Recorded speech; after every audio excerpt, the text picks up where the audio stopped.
నమస్తే అన్న. ప్రభుత్వం వచ్చి 2.5 ఏళ్లలోనే మీ ఉద్యోగులు రోడ్డు ఎక్కడం గల కారణం ఏంటి?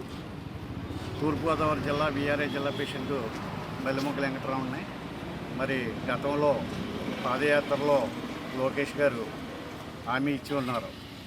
2019లో మీ వీఆర్ఏలకి ఇదే జీతమా, మా ప్రభుత్వం వచ్చిన తర్వాత మేము సానుకూలంగా కనీస వేతనం 26,000 ఇస్తానని చెప్పేసి ఆ వేళ చెప్పడం జరిగింది.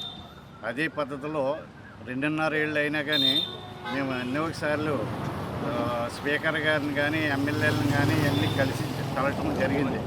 రెవెన్యూ మంత్రి గారిని, అలాగే స్పీకర్ గారి అయ్యన్నపోత్రి గారిని కానీ అన్ని విధాలుగా కూడా ఎమ్మెల్యేలను కూడా కలవటం జరిగింది. కలిసినప్పుడు కూడా ఎటువంటి సమాధానం ఇవ్వకుండా ఇవాళ 10,500 తోటి గడిసంతో చాలా ఇబ్బందులు పడుతున్నాం. వీఆర్ఏలు ఒక హాస్పిటల్కి పోవాలన్నా వేలకు వేలు అయిపోతున్నాయి. అలాగే ఈ ధరలకు అనుకూలంగా కనీస వేతనం ఇవ్వండి బాబు అని చెప్పేసి ఎన్నోసార్లు అనేక సార్లు కలిసినా కానీ ఎక్కడ కూడా ఈ గవర్నమెంటు స్పందిస్తలేదు. ఇవాళ నిత్యావసర వస్తువులు చాలా విపరీతంగా పెరిగి ఉన్నాయి.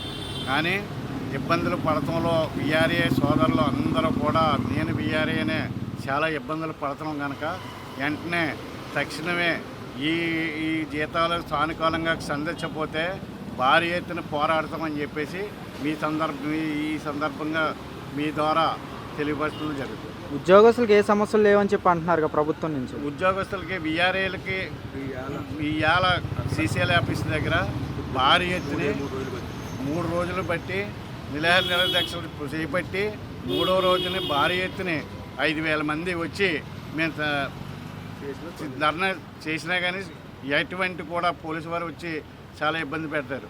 ఇబ్బందులు పడినా కానీ మేము బాగా భారీ ఎత్తున పోరాడి మేము సీసీఎల్ ఆఫీస్కి వెళ్తే అక్కడ కూడా లెక్క చేయని పరిస్థితుల్లో ఉన్నారు.